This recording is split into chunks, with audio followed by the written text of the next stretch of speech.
Ethylene is not really difficult. It's a unique product. It takes some special training, and Caliche has developed a very robust training program for our employees, and as well as safety procedures and operational procedures, and we're following industry standards. So if we follow those policies and procedures and keeping our employees safe, which is our number one priority, and our neighbors and the environment and the public,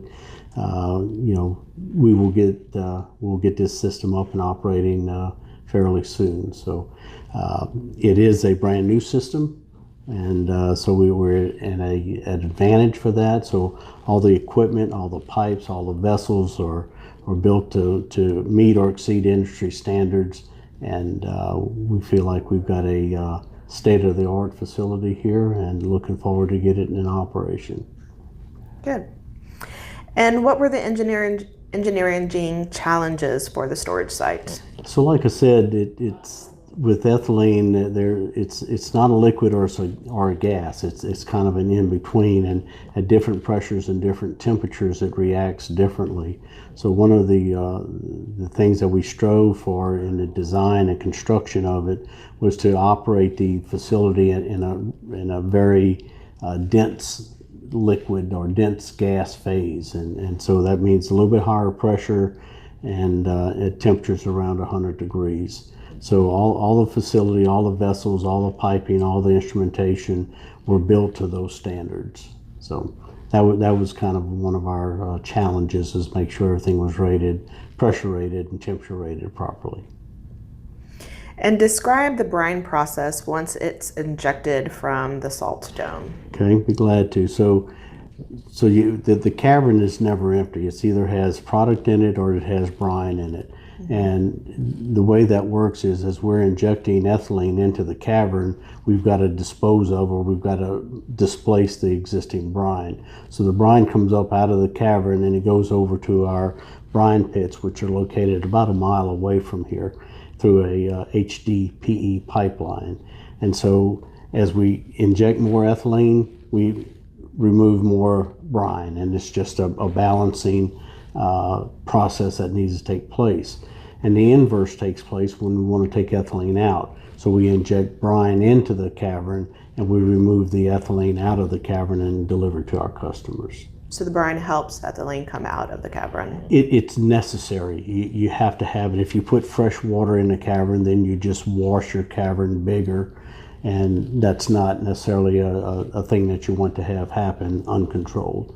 So as we inject brine water in, it's already saturated and it can't wash any more salt out, so it just displaces the ethylene that's in the cavern. So it's basically recycling the two materials. As one comes in, one comes out, you're just reusing the product. Yes, we're reusing the brine. Yes. The ethylene will go out to our customers and be consumed or transported out through their pipeline systems. Yeah. Okay. And is the working gas volume cycled monthly or for longer periods? Well, that is dependent on our customers. So it depends on what they want to do with the ethylene. Some will store it for long periods of time. Maybe during they see a weather event coming up and they want to store it for use later on, or they may take it and store it and then trade it later on. So it just depends on what our customer needs are, is how we take care of that. And how will this new development help the natural gas market, and what value do you think it brings during weather-related outages? Well, where we're located here in the Golden Triangle, in the middle of the Golden Triangle, within about a 10-mile radius here, we cross 6 major ethylene pipeline systems. So connectivity is important for our customers. So where we are, and with the proximity to the crackers over in the Port Arthur area and the Orange area and Lake Charles area, between there and Mount Bellevue, we're just kind of in the middle, and so we can hold product, we can store product for our customers. In the event of a weather event like a hurricane or things like that, it takes a while for the crackers to get back going. It's complicated facilities. This facility is not really complicated, and we can be back in operations in just a matter of hours, and so we can then resupply our customers' pipelines with their product, going back any direction that get into their pipeline networks. Okay. And how will Caliche phase the permitted caverns into production? Is it based on market demand?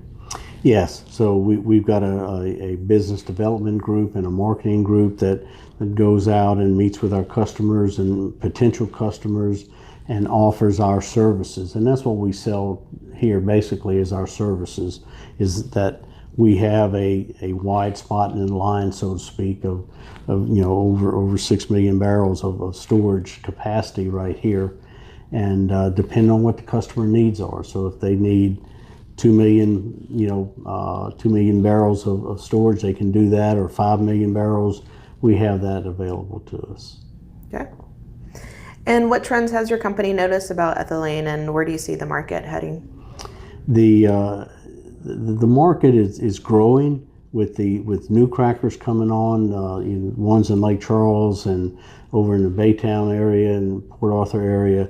And then exporting is also becoming big. So they want to take the ethylene and they export it out, going into foreign vessels in foreign countries. So we see that market growing.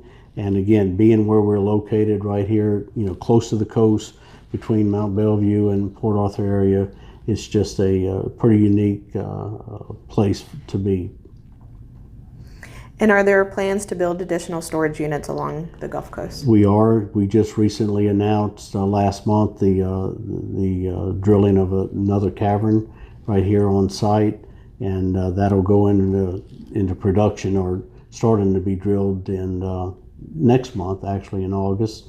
What our plans are. It'll take about a year to develop that cavern and wash it out and have it ready to be put in service. Great. Well, thank you for your time. I appreciate it. Thank you very much.